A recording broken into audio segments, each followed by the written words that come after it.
I am an artist. Now, I know it makes some people uncomfortable to say that about themselves. It did me too for a long time, but I don't think there's anything special about me. I think you're probably an artist too. Everyone is, because I believe that everything is art. Well, almost everything. And art, pure art, is meaningless. Now, I'll go ahead and right off the bat say, just because art is meaningless does not mean that it's not important or that there can't be meaning in art. And I don't think there's anything pretentious about saying that you're an artist. We've made that label way more special and mysterious and maybe even elitist than what it needs to be. But first, I guess the place to start is asking, what is art? Brian Eno said that art is everything that we don't have to do. And when I first heard that, I was a little unsure. I liked the notion, but it still felt a little narrow. Surely useful things could be considered art. But the more I thought about it, the more I realized just how little of what we do is what we truly have to. Cooking a piece of meat so it's safe to consume is a have to. That's necessary for survival. But as soon as you start adding seasoning to it, then it becomes art. And when you start adding more ingredients, more seasonings, experimenting with different cooking techniques, you're elevating it more and more out of necessary survival and into the realm of art. You could argue that shelter is necessary, but painting it, decorating it, choosing materials, that's art. A blanket might be a have to, but the patterns and colors woven into it are art. Now, you might say that that's too broad. That's not what we mean by art. And you can make that argument if you want. That's fine. And make your own video about it. I'll be interested to watch.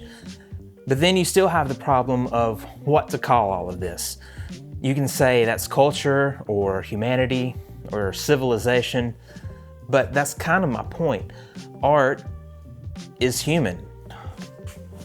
Whatever we do that isn't strictly necessary for survival is what makes us humans. It's what gives us culture. Culture doesn't give rise to art. Art gives rise to culture. The offspring of art is basically everything that we do. If there is anything that separates us from the other animals, it's this. It's creativity. As humans, almost everything we do is an act of creativity. Now, you may not feel very creative in your everyday life, and I get that too. I feel that way often. But even the deepest of ruts started with a choice. You might wear the same thing, go to the same places, eat the same foods, listen to the same music, but if you go back, you chose all of those things for the first time once. And if you made the choice once, you can make a different one now. If you don't feel creative, it isn't because you lack the ability, it's because you haven't made the choice to be. I know it can be hard. I'm not saying that as a way to blame you, but start small. Start with one simple daily default. Ask yourself, is this still what I want to do now? And maybe it is, and that's fine. But actively engaging with those choices instead of passively continuing them will exercise that creative muscle. Don't let your past self make all of your choices for you. Okay, that was a side tangent. Back to art. I've got this feeling pretty smooth. I think I'm gonna oil it and then we'll use some steel wool to smooth it further. But first, let's get into meaning for a minute. I said art is meaningless. I think this is true of what I'll call pure art.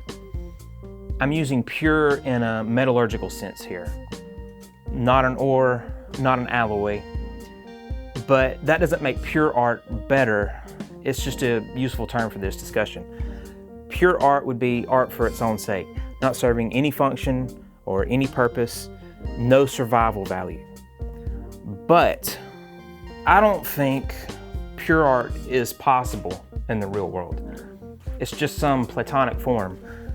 As with metallurgy, there is always going to be something else in the mix.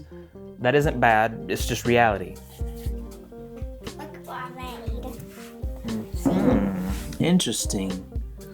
Let's see some screws, sand, grass, rocks. Pretty neat. What's it for? I don't know, I just made it. Oh, really? Pretty cool.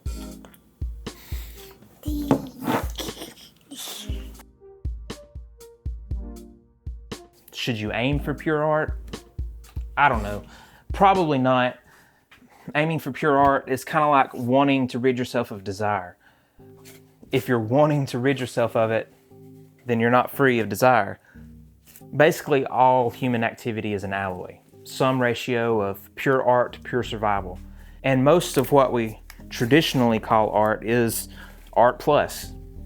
Art plus information is graphic design, writing, education.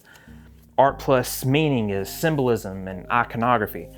It might be secular iconography, but that's still what it is. Art plus function is industrial design, engineering, architecture, woodworking, the list goes on. Most of our endeavors probably fall into this category. Art plus needing money is decoration, commission work, poster design. So now that I've talked about art itself, let's talk about the artist. Don't fall into the trap of meaning. Some say you must take a stand with your work, or that it should convey some message. There are stands to take, and there are messages that need to be given a voice. But letting a group require that of your work before it's allowed to be called real art is a fundamentalism rivaling any cult. Don't let anyone belittle you or your work because you did something simply for the fact that it interested you. I'm sure we all remember being in literature class and learning about the symbolism in some story and sitting there thinking, there is no way that the author meant all of that. I don't have any proof of this, but I have a suspicion that many artists that talk about meaning in their work are just making it up. They know that collectors and critics and curators want a story, and so they give them one. And this represents the clash between civilization and nature. Sounds more compelling than I was really into green and gray for a few months. But being into green and gray isn't any less valid a reason to create. Telling a story is fine, whether it was made up before or after work, but you don't have to have one to justify your work's right to exist. It's enough for it to simply be. And if you want to put meaning or a message into your work, that's fine. If it's your choice. I will say, be careful though. There's a risk of propaganda down that path, and propaganda for a good cause is still propaganda. When focusing on the message before the work, I think that the work almost always suffers. If I had a whole line of these, I'd make some kind of jaw to set them in. Also, don't fall for the trap of skill. Yes, people of high skill deserve to be commended for the work that they do. But people who are just starting or who lack skill also deserve to be commended for trying to do something. Most people never do. Calling a garden shed a building doesn't detract from the work of Frank Lloyd Wright. And calling a log over a creek a bridge doesn't detract from the work of Joseph Strauss. So why would calling some work that you do detract from the work of Mondrian or Nakashima?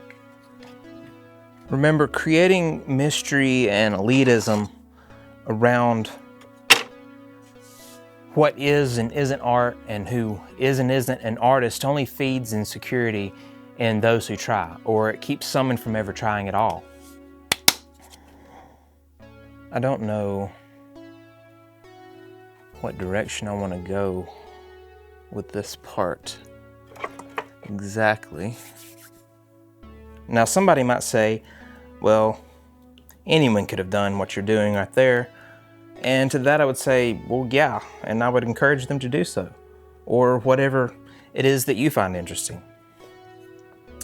Someone else might say, well, you didn't really do anything. You just got a piece of wood. Well, I'd push back on that a little bit. I went to the lake shore. I saw this piece of wood. I thought it was interesting and decided to do something with it. I brought it home, I dried it in the sun, and then I sanded it, smoothed it, oiled it. Somebody else would have gone and seen a different piece of wood, or they would have done something different with it. Another person still would have gone and burned all of the driftwood because they thought it was trashing up the place. Even low effort art represents a perspective and dozens of little creative choices.